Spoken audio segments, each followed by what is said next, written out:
मेरा प्रिय भाई और बहनों, यीशु मसीह के नाम से हम आप सबको भी स्वागत करता हूँ। आज का दिन बाइबल पाठ 22, Bible lesson in Hindi 22, Bible अध्ययन। आज का टाइटल चंदा देना, चंदा देना। मेरा प्रिय भाइयों और बहनों, 21 पाठ कंप्लीट हो गया, 21 पाठ पूरा हो गया। आप पुराना पाठ पूरा भी देख लेना, धीरे से ध्यान से आप पढ़ना। बाइबल वचन का अनुसार हम पूरा भी इतना प्रयास करके रिकॉर्डिंग करता हूँ, आप सुन लिए। बाइबल वचन का अनुसार आप समझा के और आने वाला समय में सही रास्ता में बाइबल आज्ञा को पालन करने का ज़रूरत है। और ये यूट्यूब चैनल का नाम मसीह की गलीसिया हिंदी COC। मेरा प्रिय भाई और बहनों, सब्सक्राइब करना, शेयर करना और कमेंट्स बॉक्स में आपका कमेंट्स लिख के रखना। कुछ सवाल होगा तो भी लिख के रखना और लाइक बटन दबा देना और बेल बटन भी दबा देना, और आने वाला समय में पूरा वीडियो नोटिफिकेशन आपको मिल जाएगा। और डिस्क्रिप्शन बॉक्स में ज़रूरी देख लेना, उसमें सवाल होगा, मेरा एड्रेस भी है, आप जवाब लिख के भेज सकता हूँ। सर्टिफिकेट भी मिलता है। ये 30 लेसन पूरा कंप्लीट होने के बाद में ये सवाल को पूरा भी आप जवाब लिख के भेजना, वो सर्टिफिकेट मिलेगा। सर्टिफिकेट का अर्थ ऐसा नहीं है आपको जॉब मिलेगा, नौकरी मिलेगा, ऐसा नहीं है। हमारा एक आत्म संतोष के लिए एक छोटा सर्टिफिकेट भी देता हूँ। ठीक है, चलो आज का दिन चंदा देने का विषय में बाइबल क्या कहता है वो देख लेंगे। बाइबल बड़ी ही स्पष्टता से देने के विषय में बताती है। बाइबल में इसके विषय में काफ़ी कुछ लिखा है, परंतु हम विशेषकर यह देखना चाहते हैं कि परमेश्वर ने मसीहियों को यह आज्ञा दी है कि वे प्रत्येक सप्ताह के पहले दिन अपने चंदे को दे। अर्थात इसे इस तरह से भी कहा जा सकता है कि मसीही लोग सप्ताह के पहले दिन चंदा एकत्रित करें। प्रेरित पौलुस कहता है, सप्ताह के पहला दिन तुम में से हर एक अपनी आमदनी के अनुसार कुछ अपने पास रख छोटा करे कि मेरे आने पर चंदा ना करना पड़े। पहला कुरिन्थियों का पुस्तक 16 अध्याय में 2 वचन में हम ये देख सकता हूँ। पौलुस ने जिन बातों का इस बात में उल्लेख किया है, आइए उनका एक एक करके विश्लेषण करें।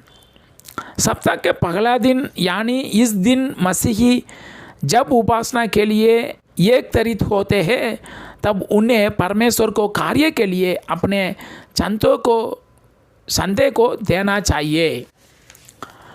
परंतु इसी दिन क्यों, किसी और दिन क्यों नहीं? क्योंकि यह सबसे अच्छा समय होता है जब सब लोग एक साथ इकट्ठे होते हैं और सब लोग आराधना में आते हैं। कई लोग सप्ताह में जितनी बार इकट्ठे होते हैं उतनी बार चंदा एकत्रित करते हैं, परंतु परमेश्वर के वचन में हम पढ़ते हैं कि यह कार्य सप्ताह के पहले दिन अर्थात संडे को जब सारी कलीसिया इकट्ठी होती है तब ही होना चाहिए। बाइबल के अनुसार ऐसा ही होना चाहिए। तुम में से प्रत्येक या हर एक या किसके लिए कहा क्या है? क्योंकि वह मसीहियों से बात कर रहा है, इसलिए उसका अर्थ यही है कि प्रत्येक मसीहियों को अपनी आमदनी से प्रभु के लिए कुछ देना चाहिए। क्योंकि जिन लोगों ने सुसमाचार को माना है तथा बपतिस्मा लेकर उसके राज्य या गलीसिया के सदस्य बने हैं, उन्हें इस समाचार को आगे फैलाना है तथा इसे फैलाने के लिए धन की आवश्यकता होती है। इसलिए सब मसीहियों को अपने चंदे को देना चाहिए। अपने पास रख छोटा करे। इसका अर्थ है कि मसीहियों को जो उनके पास है उसमें से प्रभु के लिए देना चाहिए। यदि पैसा है तो उसमें से दे, या कुछ भी ऐसी वस्तु जिसे कलीसिया की सहायता की जा सके। पौलुस ने कलीसिया को यह बताया था कि उन्हें सप्ताह के पहला दिन अपना चंदा देना चाहिए, अपनी आमदनी अनुसार जैसे परमेश्वर ने उसे आशीषित किया है। एक मसीही को अपनी आमदनी अनुसार चंदा देना है। यदि उसकी कोई आमदनी नहीं है तो यह आवश्यक नहीं है कि वो चंदा दे, परंतु यदि उसकी आमदनी हुई है तो उसे प्रभु के कार्य के लिए जो हिस्सा देना है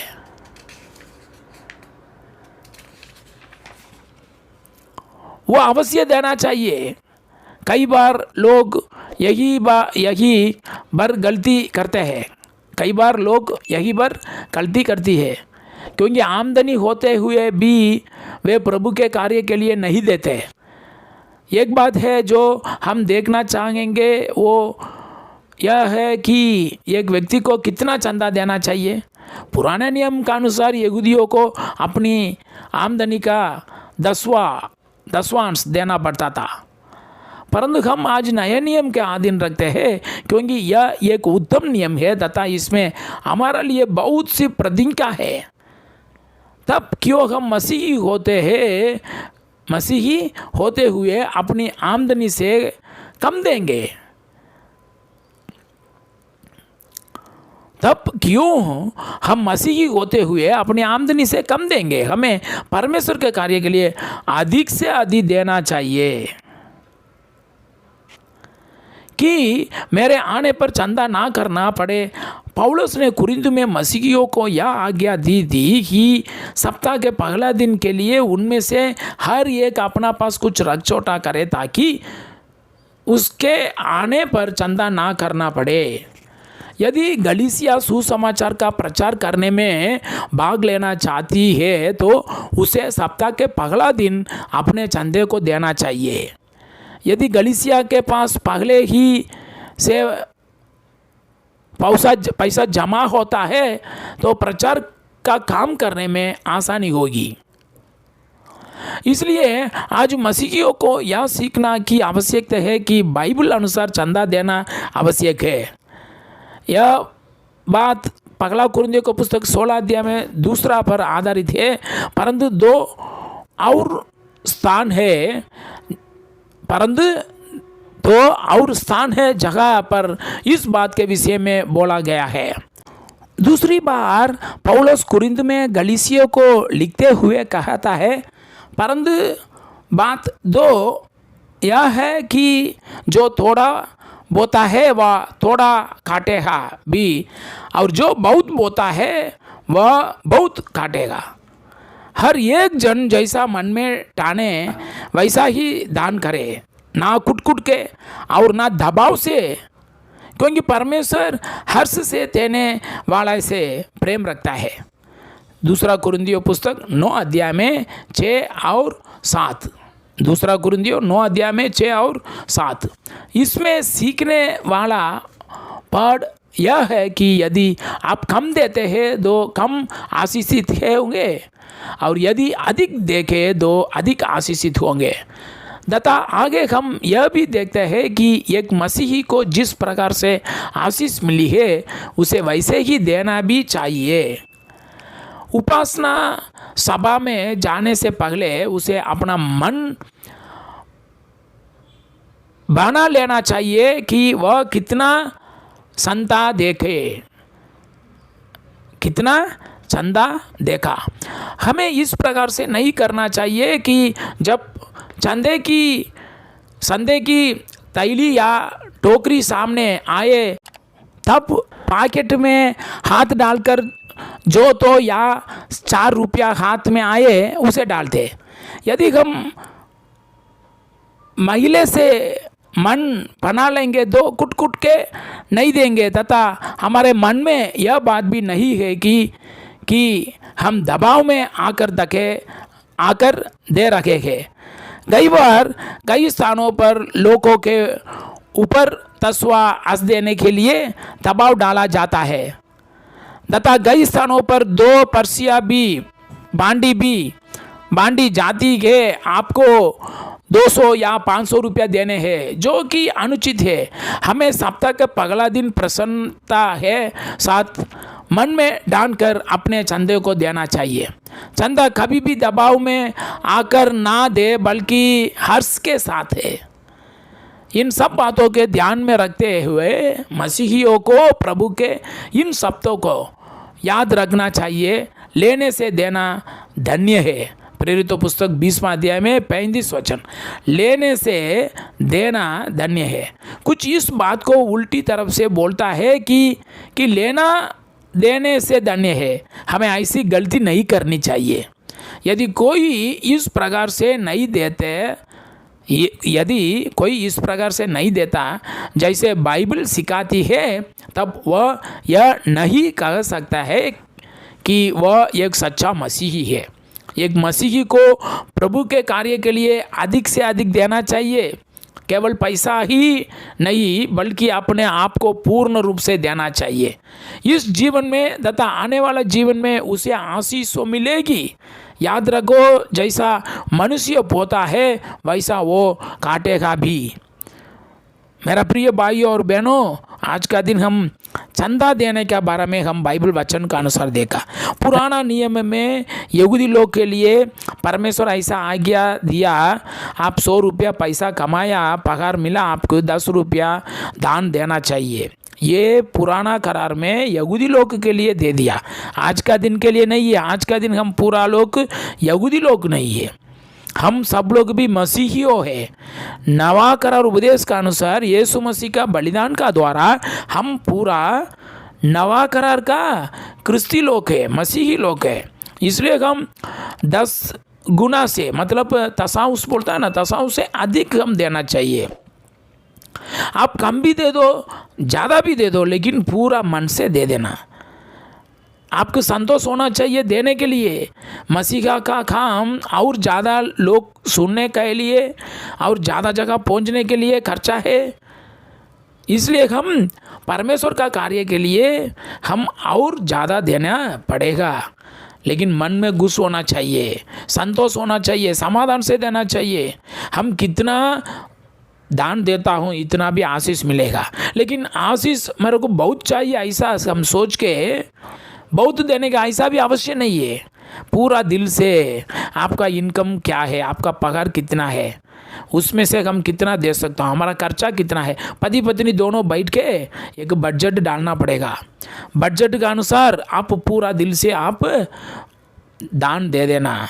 दान मतलब चंदा, मतलब देख लीजिए सप्ताह का पगला दिन हम सब लोग इकट्ठा होते हो ना, पगले हम देखा प्रभु भोजन, गीत गाने का, प्रार्थना करने का, बाइबल वचन सुनने का, इसका साथ में हम दान भी देता हूँ सप्ताह का पगला दिन।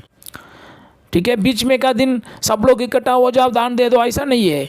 हफ्ता में 2-3 बार दान दे दो, ऐसा भी नहीं है। सप्ताह का पगला दिन हम सब लोग इकट्ठा हो रहा है ना आराधना के लिए, उसी समय हम देना जरूरत है। कितना देने का? 10 तसाउस नहीं है, 100 रुपया में 10 रुपया दे दो, ऐसा नहीं है। पूरा दिल से आपको कितना हो सकता है इतना दे दो, लेकिन पूरा दिल से पूरा मन से आप दे देना। वो किसके लिए देता है? परमेश्वर का कार्य के लिए। और कौन कौन परमेश्वर का काम करता है उन लोग के लिए, और आने वाला समय में वो भी देख लेंगे। हम सब लोग भी कार्य करना चाहिए, वो हम सब कुछ आने वाला समय में देखेंगे। बहुत धन्यवाद। आप ये चंदा देना, ये इसका बारे में हम देख लिया, आप सुन लिया, आप सोच लेना। डिस्क्रिप्शन बॉक्स में देख लेना, मैं पूरा भी उसमें लिख के रख दूंगा, आप देख लेना। सवाल उसमें है, सवाल उसमें जगह नहीं होगा तो कमेंट्स बॉक्स में आप देख लेना। और ये चैनल का आप सब्सक्राइब करना, शेयर करना, ज़रूरी लाइक बटन दबा देना, क्योंकि लाइक बटन दबाने की वजह से बहुत ज़्यादा लोगों के फॉरवर्ड हो जाएगा, शेयर हो जाएगा। ठीक है, और बेल बटन भी दबा देना, आपको पूरा नोटिफिकेशन आएगा। ये चैनल का नाम मसीह की कलीसिया Hindi COC। Thank you very much, thank you very much. और आने वाला समय में और 8 पार्ट बाकी है, वो भी कंप्लीट हो जाएगा। आप प्रार्थना कर दीजिए, फ़ोन में भी बात कर सकता हूँ। Thank you.